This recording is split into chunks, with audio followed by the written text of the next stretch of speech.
Bueno, hoy vamos a estar desarrollando la clase que refiere a los descansos legales.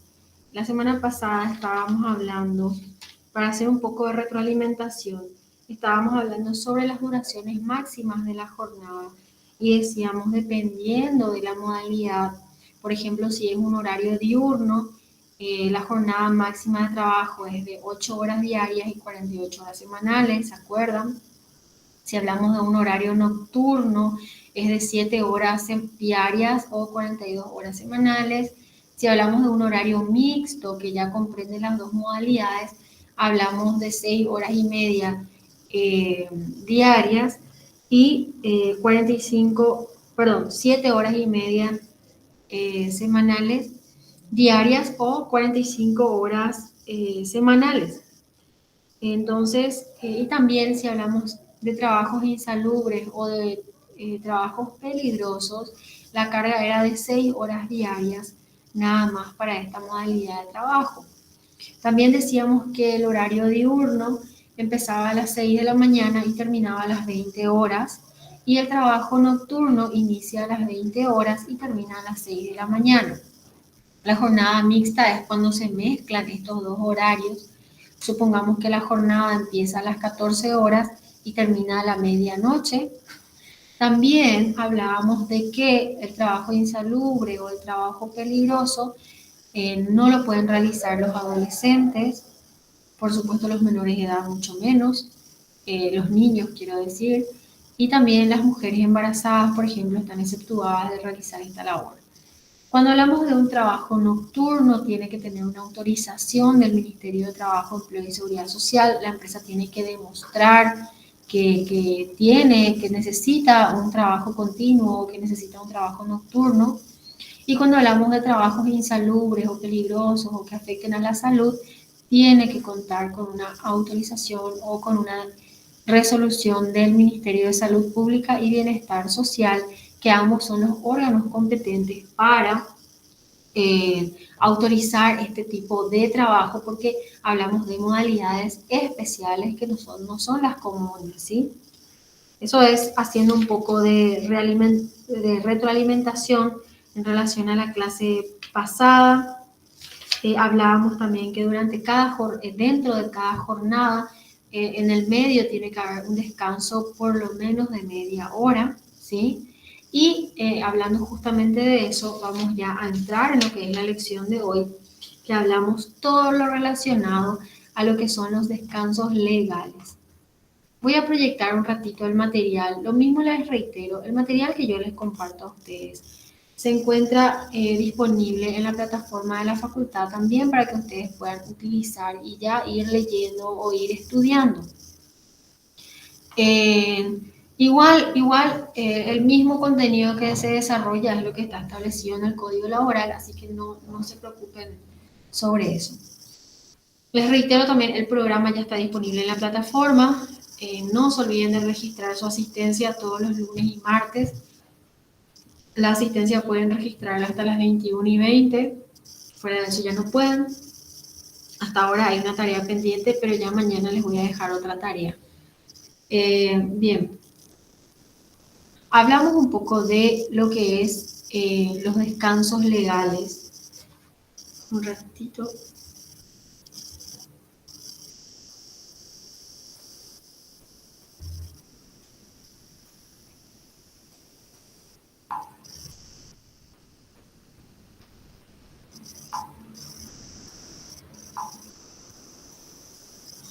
Bien, hablamos de lo que son los descansos legales.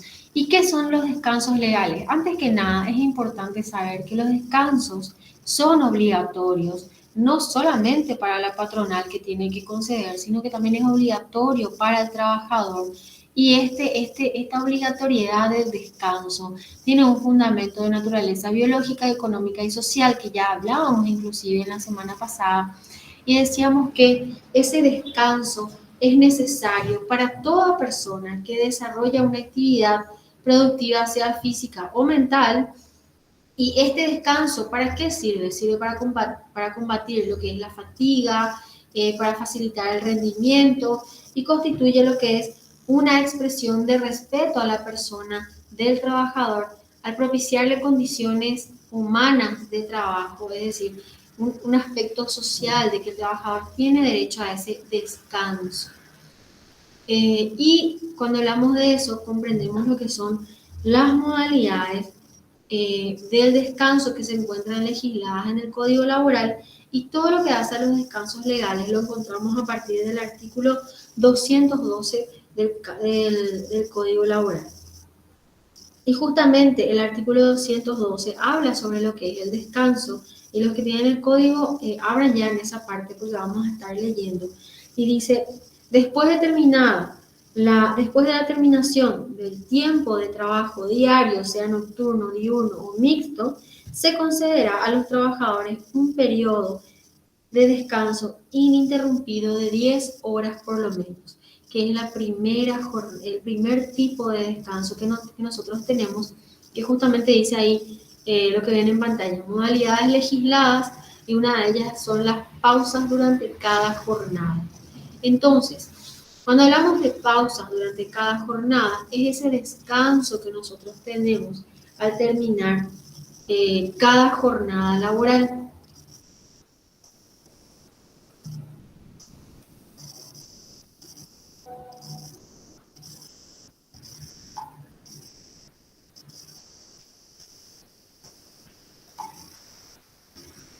Un ratito.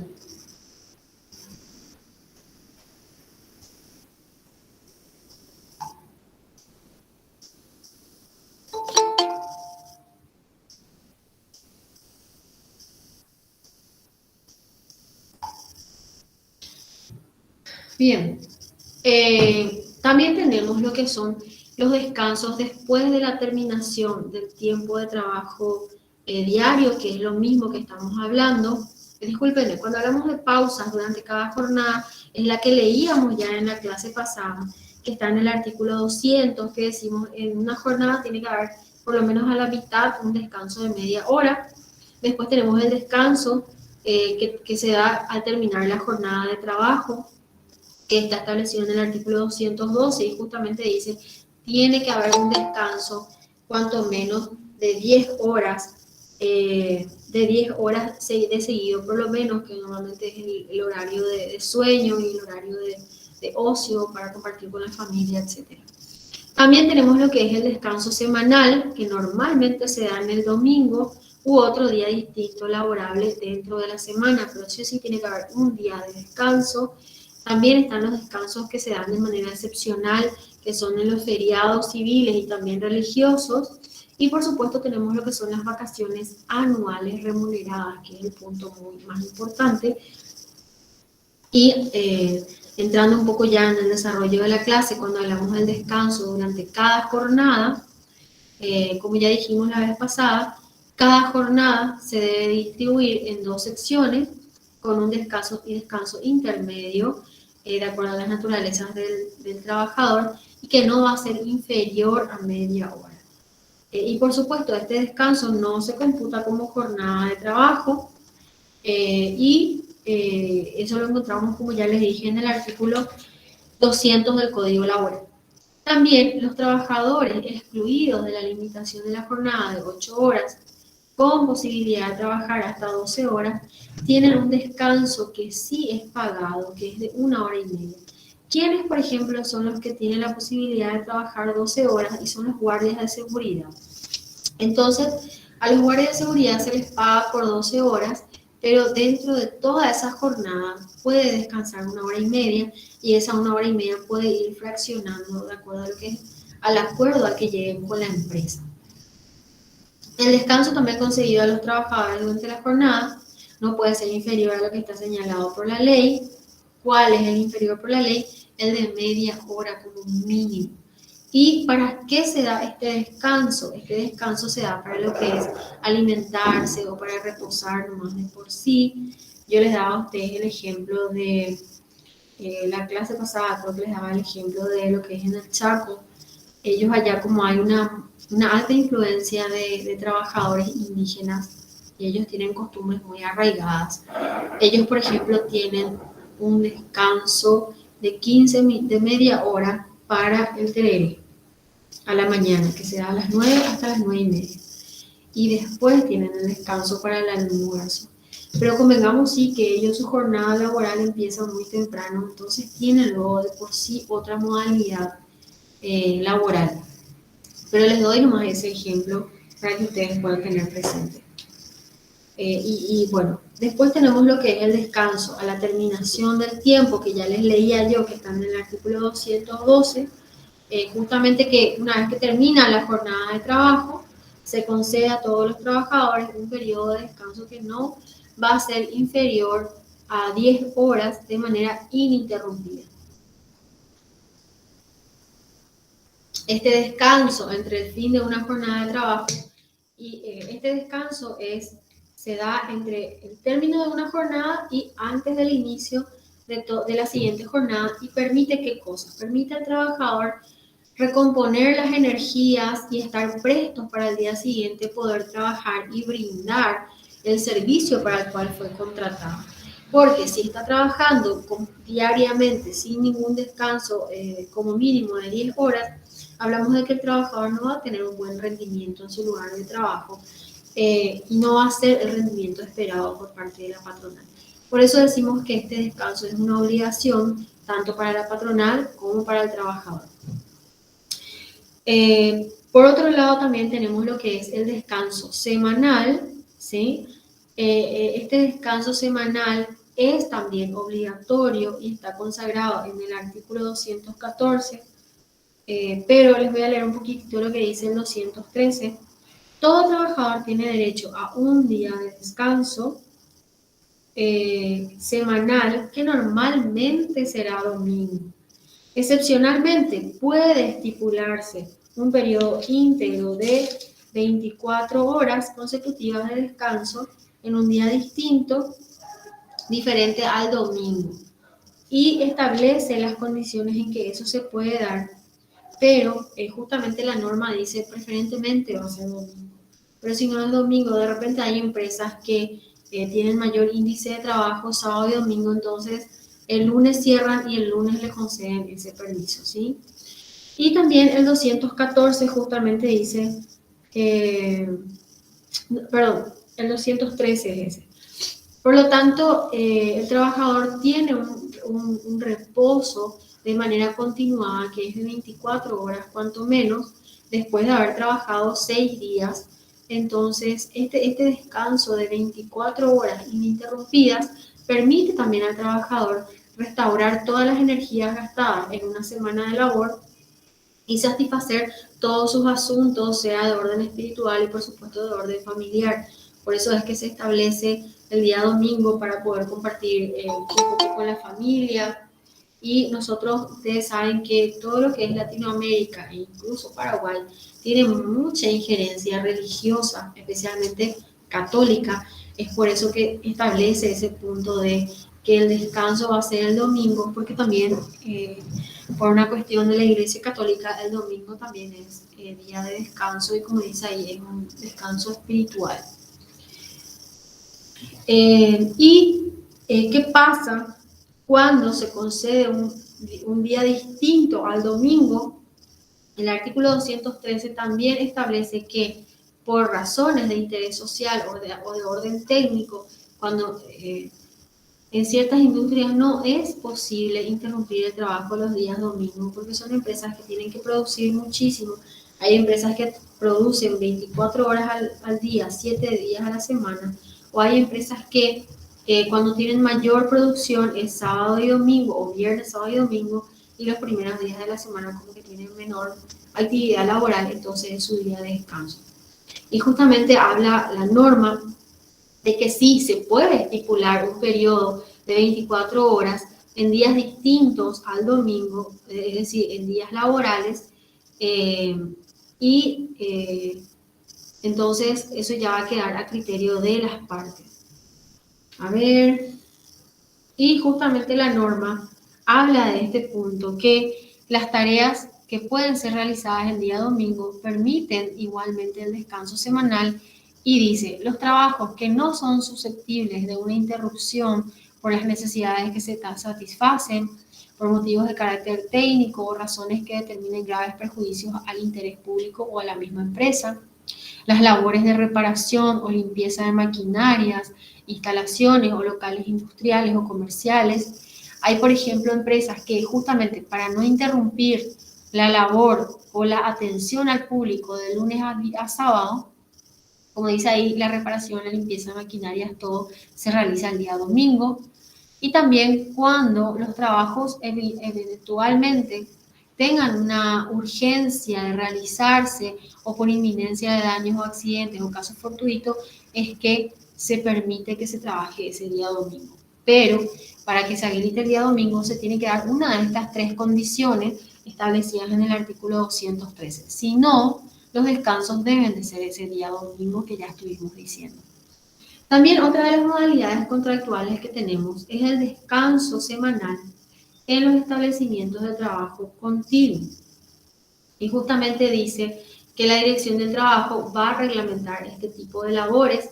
Continuos quiere decir que trabajan 7 días a la semana, 24 horas continuados, sin pausa alguna.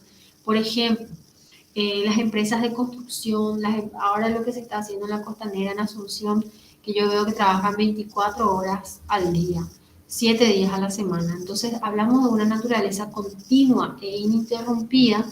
Entonces, para este efecto, las partes fijan de común acuerdo los días que se van a descansar y que deben ser 24 horas consecutivas después de trabajar 6 días de seguido, en reemplazo de ese descanso semanal obligatorio. Y justamente esto lo encontramos en el artículo 214 del Código Laboral, que dice: los empleadores también deben de confeccionar una planilla especial con los nombres de los trabajadores ocupados en esta situación, en esta modalidad especial, con los turnos de descanso compensatorios correspondientes a cada uno de ellos. Y esta situación se va a establecer en una planilla para registrar que sí o sí se le da el descanso, porque es una obligación de otorgarle ese descanso de 24 horas ininterrumpidos. Entonces, cuando no se le da el domingo y hay una actividad continua o ininterrumpida, se deja registrado en una planilla esos permisos que son concedidos. El artículo 215 también habla que con el fin exclusivo de permitir a los trabajadores un descanso semanal desde el mediodía al sábado, por acuerdo entre las partes, podrán distribuirse las 48 horas semanales de trabajo, ampliando la jornada diaria.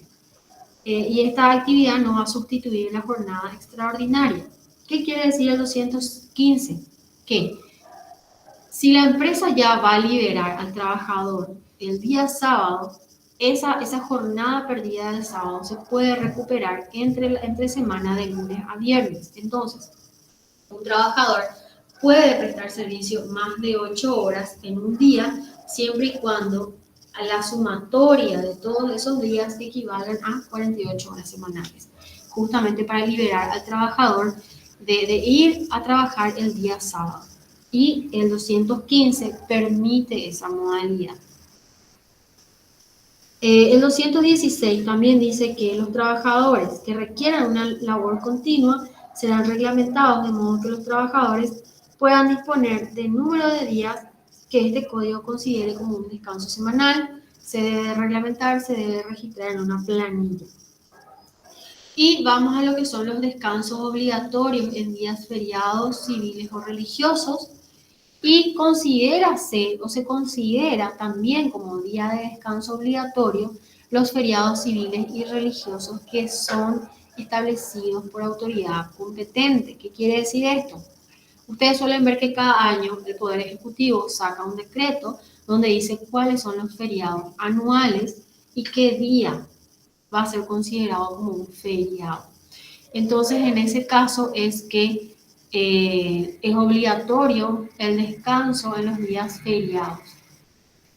Y en esos días las empresas industriales tienen que suspender sus actividades porque son inhábiles para el trabajo.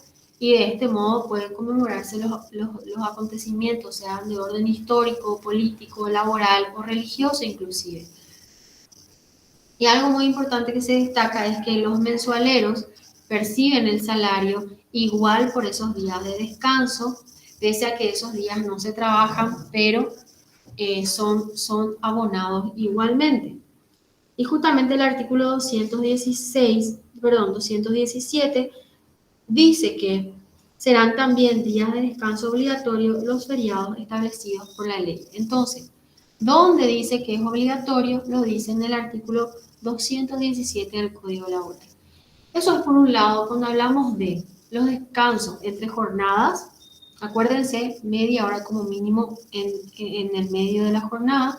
Tenemos el descanso diario, es decir, al término de la jornada tenemos un descanso como mínimo de 10 horas seguidas. Tenemos el descanso semanal, que es un descanso de 24 horas ininterrumpidas que la ley nos ampara. Y tenemos los descansos excepcionales que se dan en los días feriados, que la ley dice que tenemos derecho a descansar. Ahora, tenemos otro tipo de descanso, que es el anual. Y ese descanso anual es lo que lo denominamos las vacaciones anuales remuneradas. Y cuando hablamos de estas vacaciones anuales remuneradas, el código habla de esto a partir del artículo 218 al 226. Y dice que el código establece este principio de descanso anual obligatorio para todo trabajador y se lo denomina vacaciones anuales remuneradas. ¿Y en qué consiste? Consiste en un derecho que es concedido por la ley a todo trabajador después de cada aniversario laboral. El aniversario laboral es cuando cumplimos un año de estar trabajando de manera continua al servicio del empleador. Entonces al cumplir nuestro aniversario laboral o al cumplir un año de trabajo ininterrumpido, es que podemos gozar de estas vacaciones. Y vean ustedes que utiliza dos palabras claves, obligatorio y derecho. Es decir, las vacaciones son una obligación y también son un derecho del trabajador. Es decir, el trabajador está obligado a descansar y a recomponerse luego de un año de trabajo. Las vacaciones anuales remuneradas responden a la necesidad justamente de que el trabajador debe recuperar las energías y debe recuperar o renovar su capacidad productiva para estar al máximo dentro de su trabajo.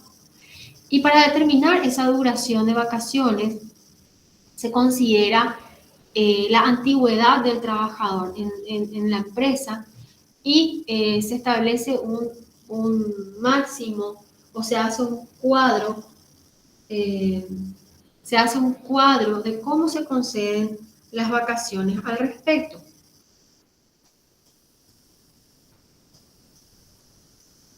¿Ustedes me siguen o se cortó la clase?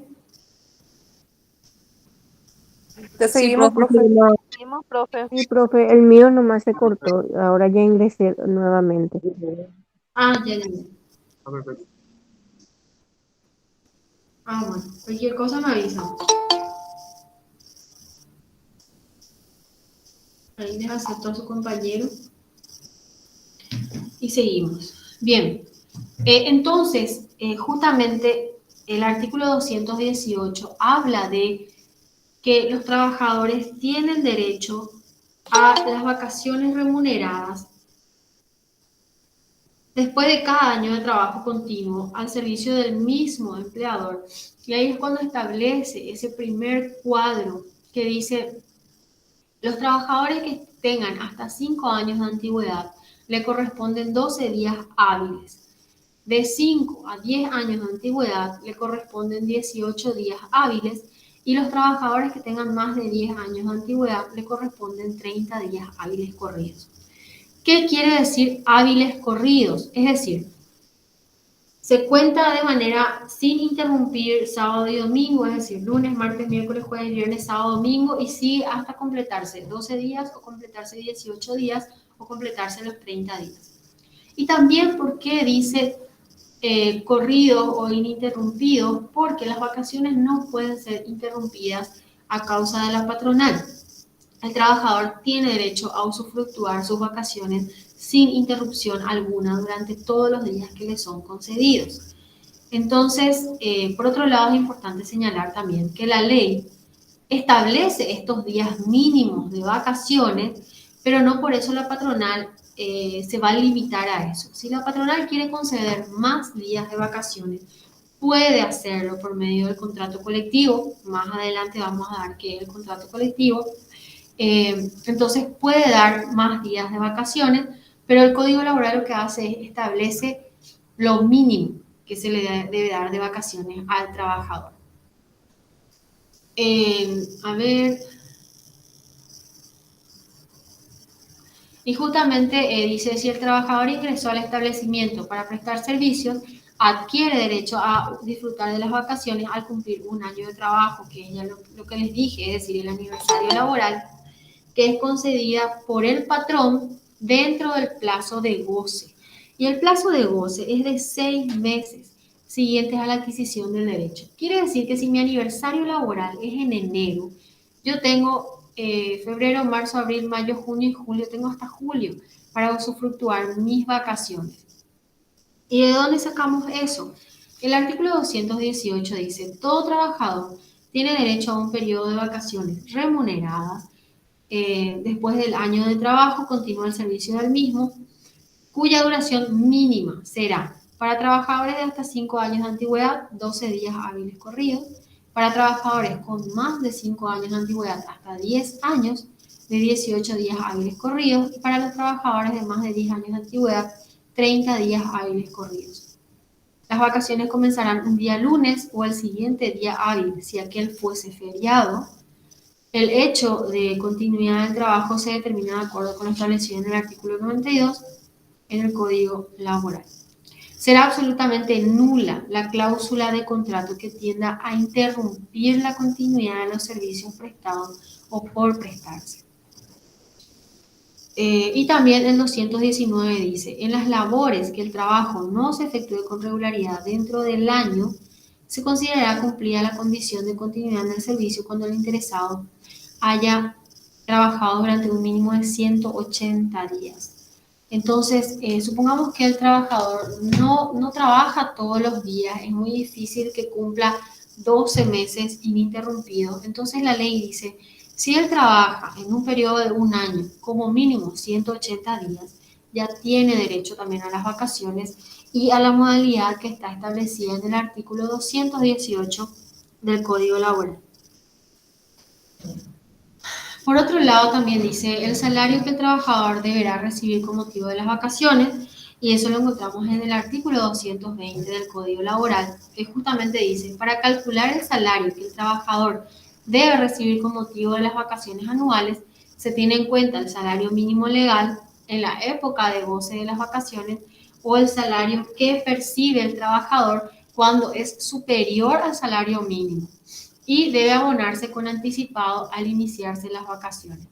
Si el trabajador gana 3 millones, las vacaciones remuneradas se calculan en base a los 3 millones. Si gana salario mínimo, se calcula en base al salario mínimo las vacaciones. Y por supuesto, algo muy importante es que se paga antes para que justamente el trabajador pueda descansar y tenga un dinero disponible para subsistir los días de vacaciones.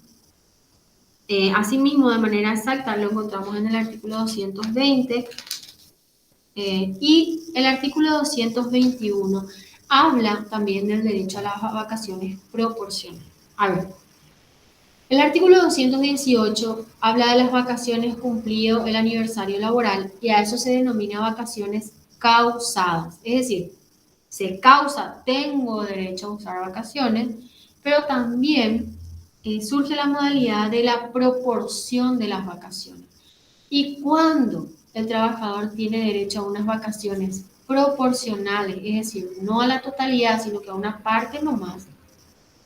Y se da cuando el contrato termina antes de completarse el periodo por causa del trabajador o por causa imputable al empleador.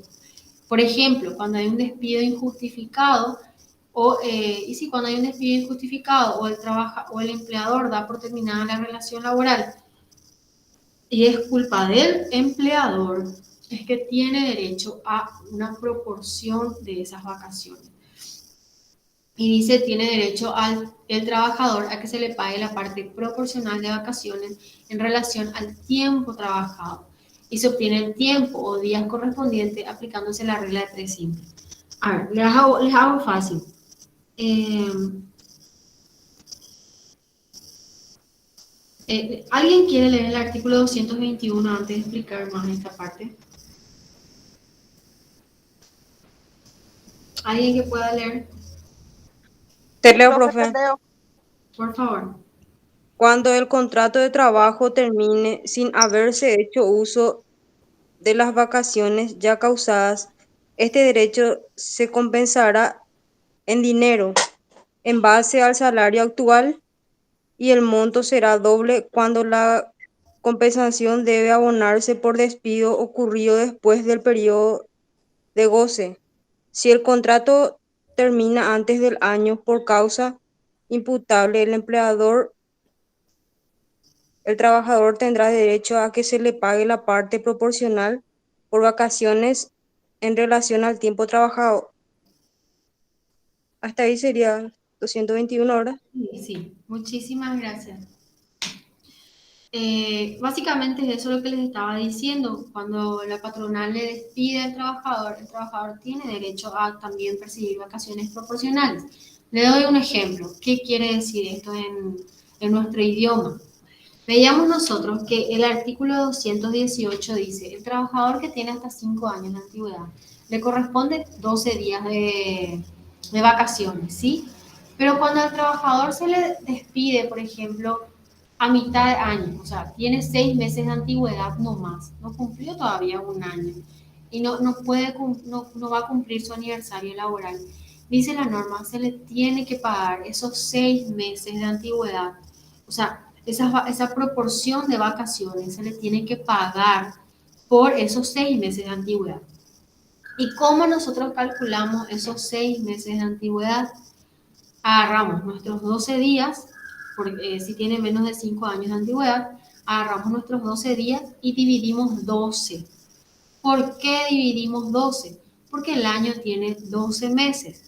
Entonces, 12 dividido 12, lógicamente sale un jornal que le corresponde por cada mes que tiene de antigüedad. Y si el trabajador tiene 6 meses de antigüedad, hacemos 6 por 1, es decir, 6 meses de antigüedad por un jornal equivale a 6 jornales de vacaciones, ¿entienden? Para calcular la proporción. Lo mismo, si tiene una antigüedad de 5 años a 10 años, tomamos los 18 días que le corresponde de vacaciones y los 18 días dividimos 12.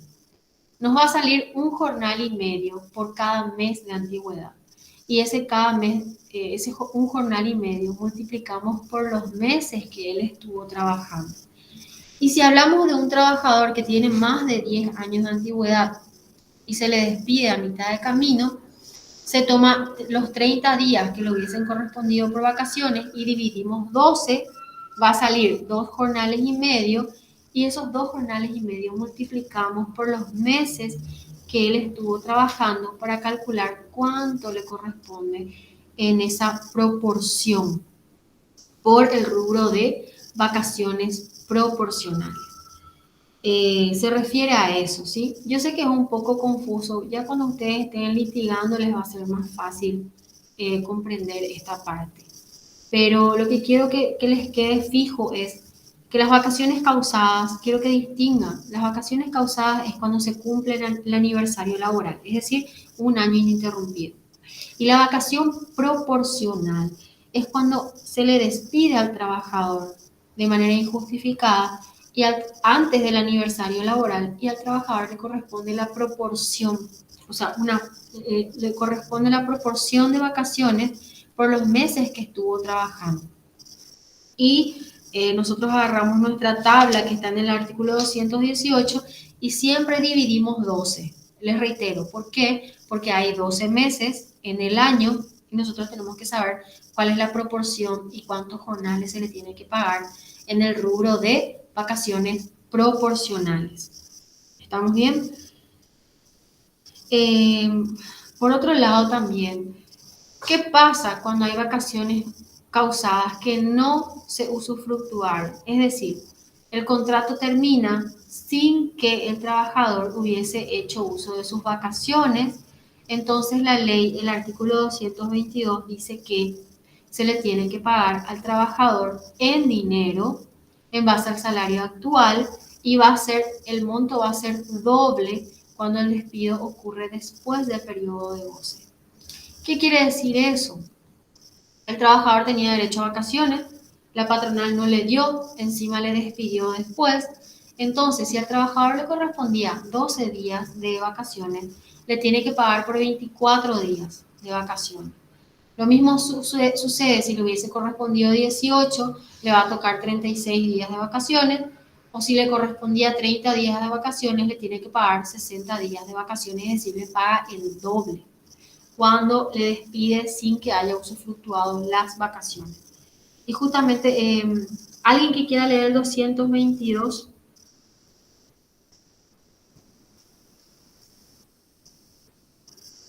algún Sí, profe, voluntario, te leo. gracias. Artículo 222. La época de las vacaciones deben ser señaladas por el empleador a más tardar dentro de los 6 meses siguientes a la fecha en que se tiene derecho.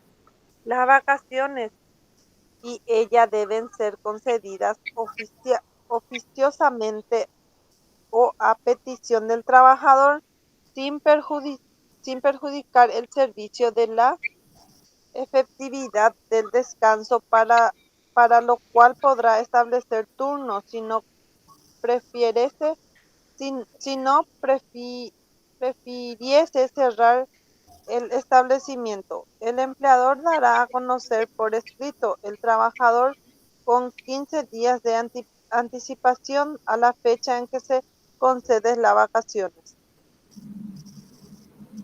Muchas gracias. Eso lo encontramos en el artículo 223 también y 222, pero básicamente lo que dice es que las vacaciones, antes que nada, son señaladas por el empleador, ¿sí?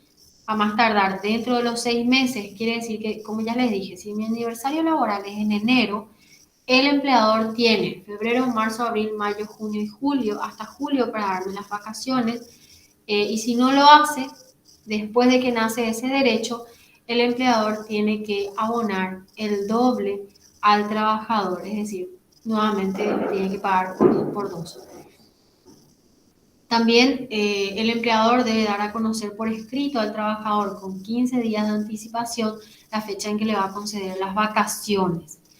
Y estas vacaciones debe señalar el empleador, pero también el trabajador puede solicitar, pero preferentemente es el empleador el que asigna el periodo de vacaciones para que no afecte las labores de la empresa. Algo muy importante también que resaltar en este punto es que se pueden acumular las vacaciones, ¿cierto?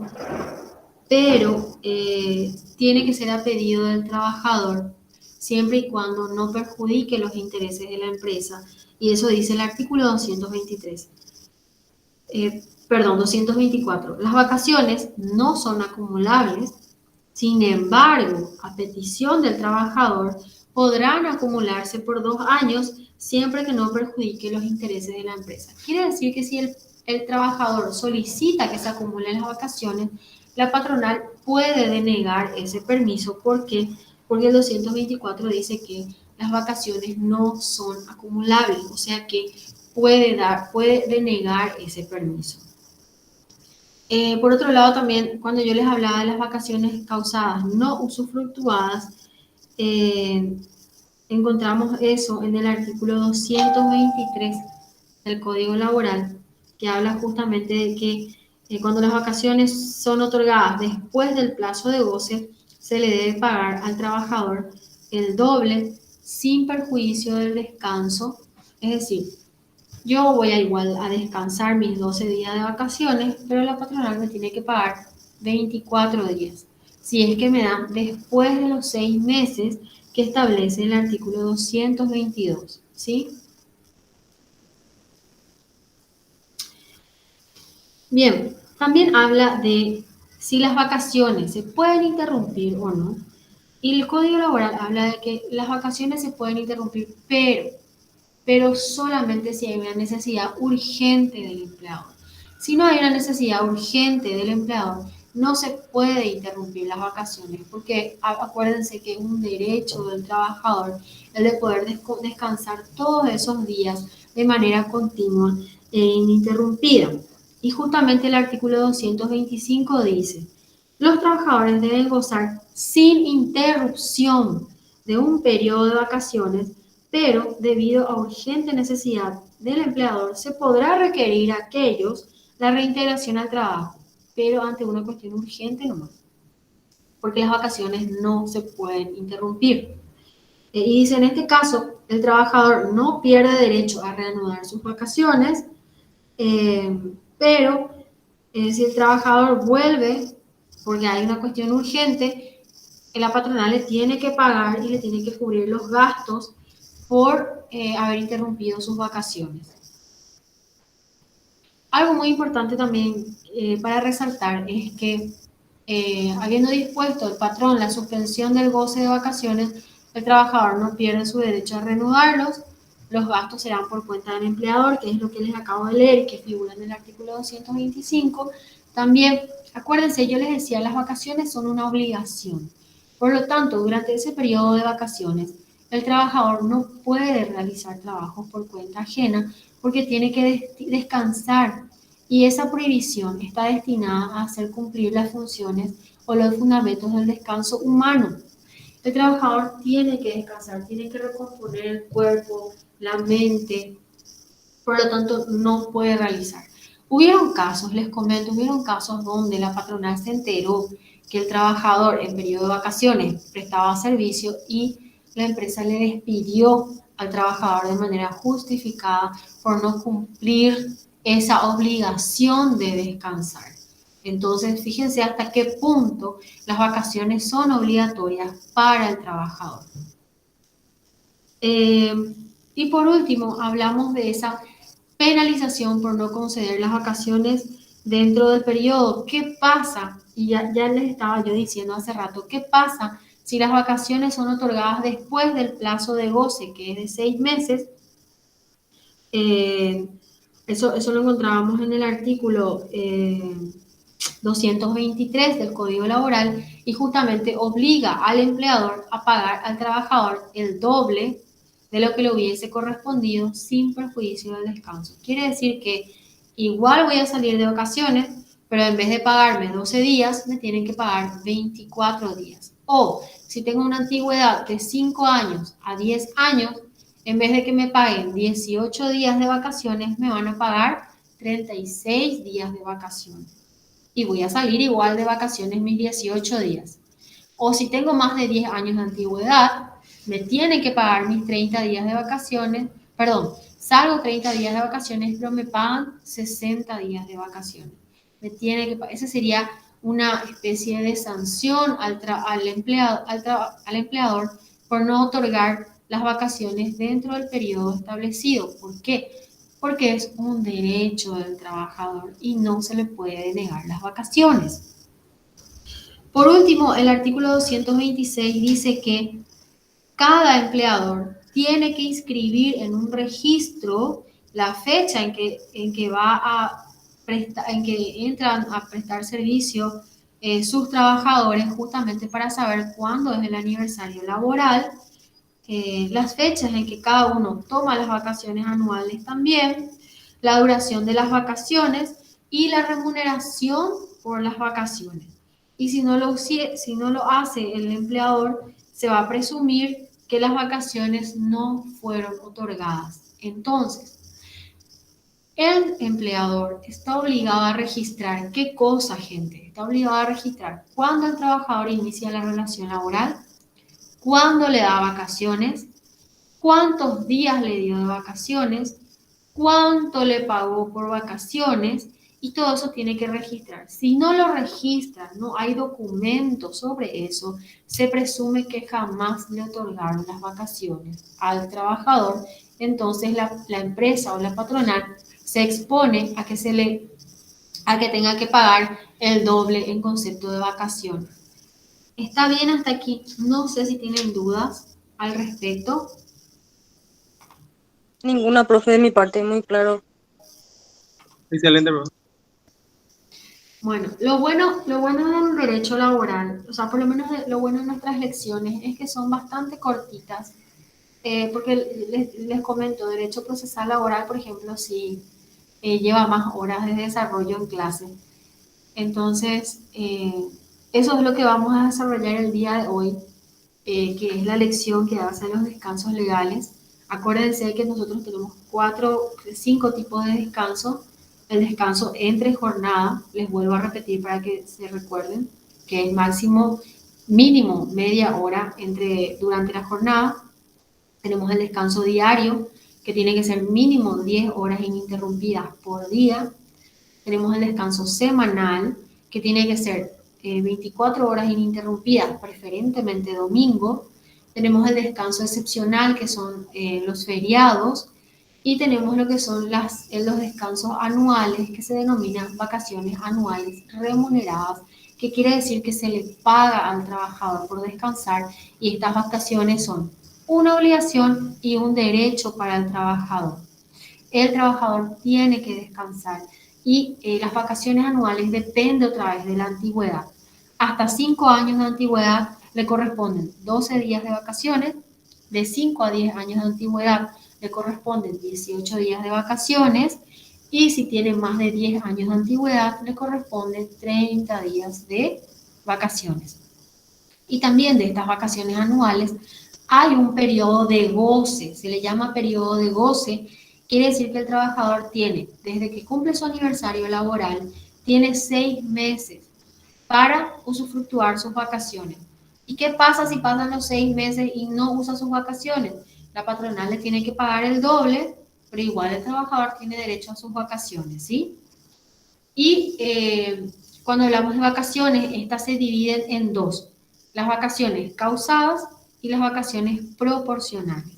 Las vacaciones causadas se dan por el aniversario laboral que estuvimos hablando, y las vacaciones proporcionales se dan cuando hay un despido injustificado y se le tiene que pagar por el periodo que estuvo trabajando esa proporción de vacaciones, y se hace un cálculo matemático para ver cuántos jornales o cuántos días de vacaciones le hubiese correspondido para que la patronal le pague.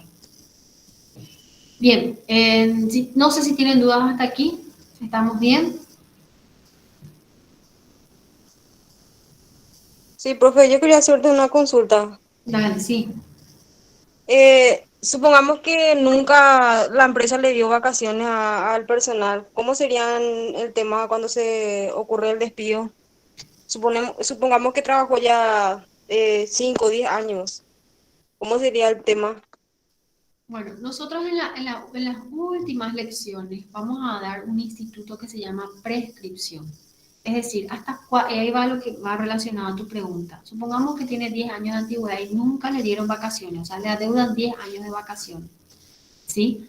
Pero el artículo 399 del Código Laboral dice que las acciones para reclamar los rubros del Código Laboral prescriben al año.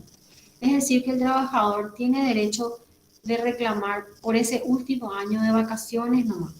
Lastimosamente no puede reclamar los 9 años anteriores de vacaciones porque ya le prescribió ese derecho, o sea, ya venció el plazo que tenía para reclamar. O sea que el trabajador se le despide, ¿sí? Y tiene para reclamar ese último año de vacaciones causadas, y si pasó el periodo de goce, vos me das el ejemplo de un trabajador que tiene 10 años de antigüedad. O sea que él tiene para cobrar 30 días de vacaciones causadas, pero si ya pasó ese periodo de goce de 6 meses, la empresa le tiene que pagar el doble, o sea que le tiene que pagar 60 días de vacaciones causadas, por un lado. Pero también nunca se le suele despedir en el aniversario laboral, siempre se le despide un poco más adelante. Entonces también se calcula, repito, entonces también se calculan las vacaciones proporcionales. Concluyendo, se le despide a un trabajador que tiene 10 años de antigüedad, le corresponde 30 días o 60 días de vacaciones, dependiendo del periodo de goce, y también le tienen que pagar la proporción del último periodo que estuvo prestando servicio. Se le paga las dos cosas y se hace el cálculo. ¿Está bien? Sí, profe, clarísimo. Gracias. Permiso, profesora. Gustavo, sí. Ya que estamos en el tema de prescripciones y preguntas.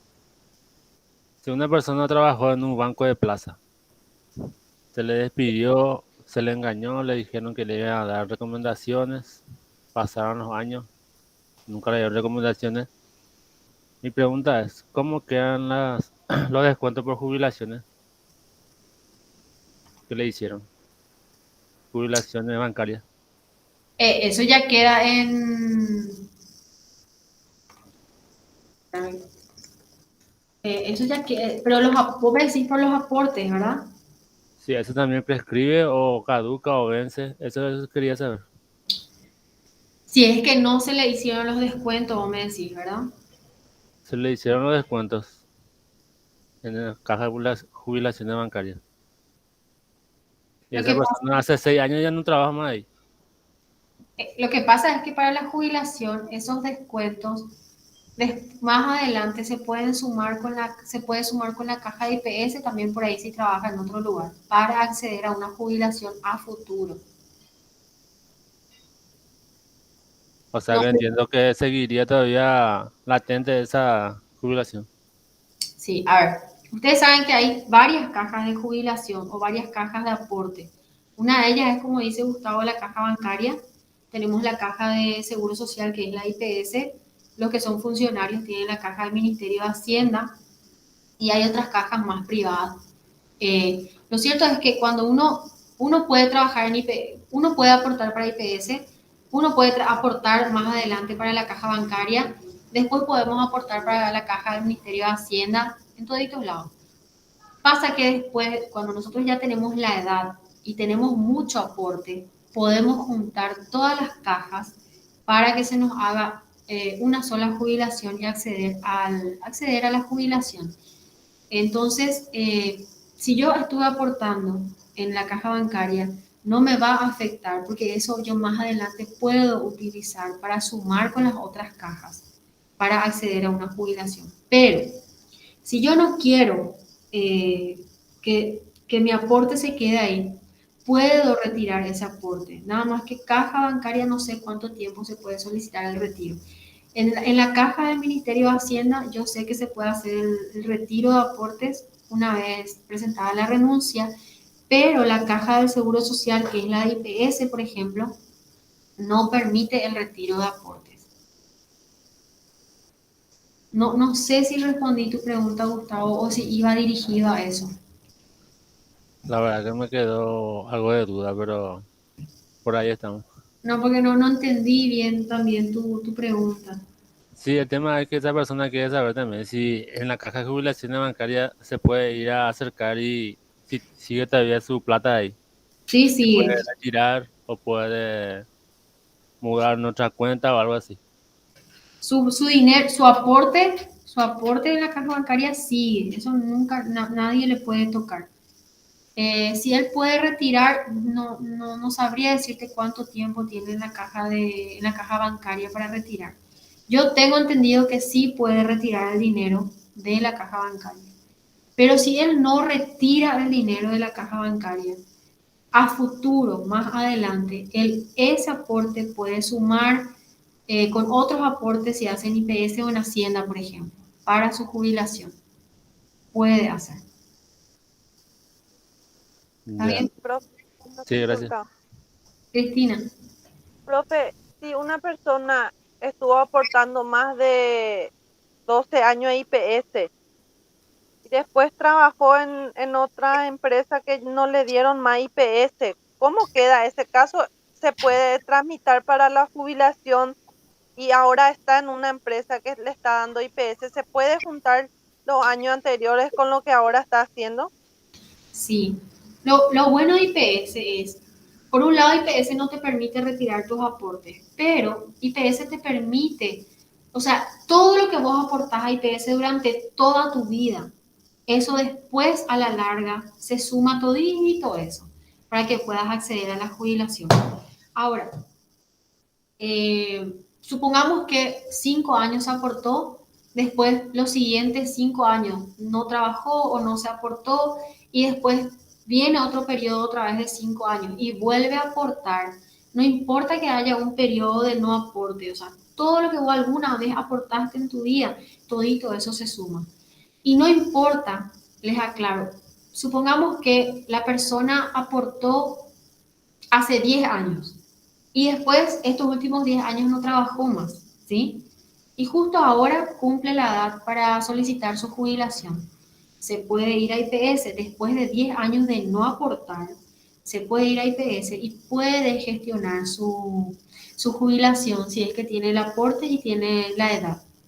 O sea, no importa que pasen muchos años de no aporte, igual se puede gestionar más adelante. Y ahora, ¿Cuánto es la edad, profe?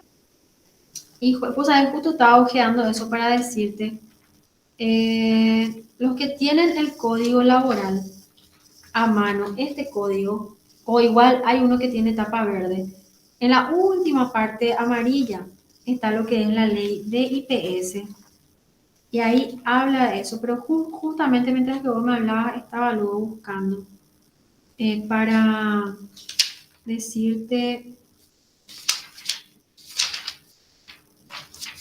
si me esperas un ratito te voy a decir, dice tiempo mínimo para jubilarse, por ejemplo, de manera extraordinaria.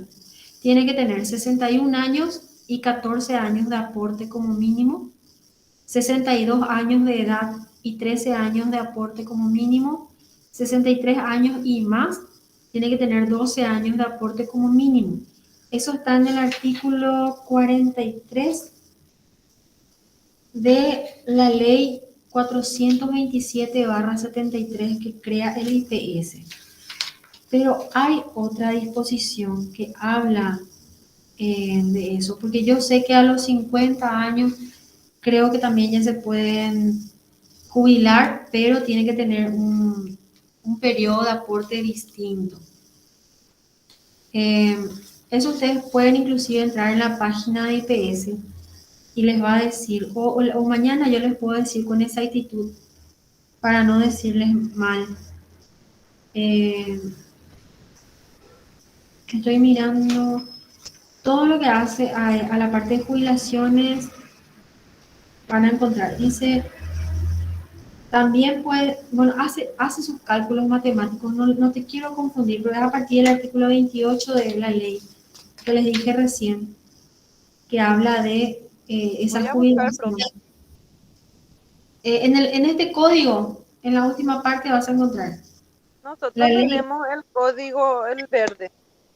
En el verde vas a encontrar también, en la última parte. Voy a mirar, profesora. El código verde igual se divide en 3. Y en la última parte están las disposiciones de IPS. Y ahí pueden entrar y está la tabla para la jubilación. Ahora, otra cosa también que les iba a decir, que yo veo mucho los juicios. ¿Qué pasa si la trabajadora, a ver, 5 años aportó a IPS, después se mudó de empresa, 5 años, la empresa no aportó por ella a IPS, y después se va a trabajar en otra empresa por 5 años más, ¿verdad? Y la trabajadora no puede acceder a jubilación por culpa de esa empresa que no le aportó a IPS. Les comento yo que veo muchísimos juicios laborales que se demanda a la empresa por pago de aporte a IPS, donde el juez le condena a la empresa para que pague los aportes por más de que hayan pasado varios años. Y recién yo les hablaba de la prescripción. En este caso no se aplica la prescripción porque el derecho a la jubilación es un derecho irrenunciable y eso es lo que últimamente los jueces están concluyendo en los juicios que se demandan bajo esta modalidad y que yo también sostengo eso y tengo ese criterio de que los derechos para jubilación son irrenunciables. No importa, gente, que hayan pasado 10 años, 15 años, y si el trabajador no puede acceder a una jubilación por culpa de una empresa donde prestó servicio hace 10, 15 años, sí se puede demandar y sí puede reclamar el pago de esos aportes. Y hay muchísimos juicios de estos que prosperan y donde se le condena a la empresa. Eso yendo también un poco a la pregunta de qué pasa si una empresa no aporta por un cierto periodo. Y ahí no prescribe, no hay un tiempo de prescripción. Pero la interpretación que yo les doy es la que algunos magistrados nomás sostenemos. Hay otros jueces que tienen una interpretación distinta y que dicen que sí prescribe al año. Pero la cuestión es pelear. ¿Hay otras dudas hasta aquí? Gracias, profe. Inclusive pueden entrar en IPS y ahí hacen el cálculo para hacer la jubilación. Pero mañana les voy a decir. Gustavo. Sí, continuando con el tema del IPS. Si una persona aportó cierto tiempo y una persona de edad ya, después dejó de trabajar en esa empresa y nunca más trabajó en donde se le pagaba IPS, trabajó de forma particular ya independiente. O sea que, supongamos que pasaron 20 años, puede ir a reclamar lo aportado. No, no puede reclamar lo aportado, puede solicitar su jubilación. Eso yo les decía. La caja de jubilaciones de IPS es la única caja que no te devuelve tu aporte. Vos no podés solicitar que te devuelvan el dinero. No, no podés. Pero sí, después de 20 años, supongamos que la persona tiene 15 años de aporte y después de 20 años alcanza la edad. Se puede ir después de 20 años a solicitar su jubilación. Puede tramitar, después de varios años, puede tramitar su jubilación. Gracias. Gracias. Bueno, no sé si tienen más dudas hasta aquí. ¿Estamos bien? Sí, profe, de mi parte sí. De hoy en noche el examen. De hoy en noche. Mañana vamos a hacer un repaso general, vamos a desarrollar una lección más. Les dejo también de recordatorio que hay una tarea en la plataforma. No se olviden de hacer. Y mañana les voy a dejar otra tarea. Hoy no les dejo ninguna. Entonces vamos a ir haciendo pequeñas tareas para sumar como trabajo final. ¿Está bien? Sí, profe. Perfecto, profe. Profe, gracias. Bueno, nos vemos entonces mañana. Que estén bien. Dale, Dale, profe. profe, gracias. Dale, profe, Gracias, gracias. Buenas profe. Chao, noches. chao. Hasta mañana.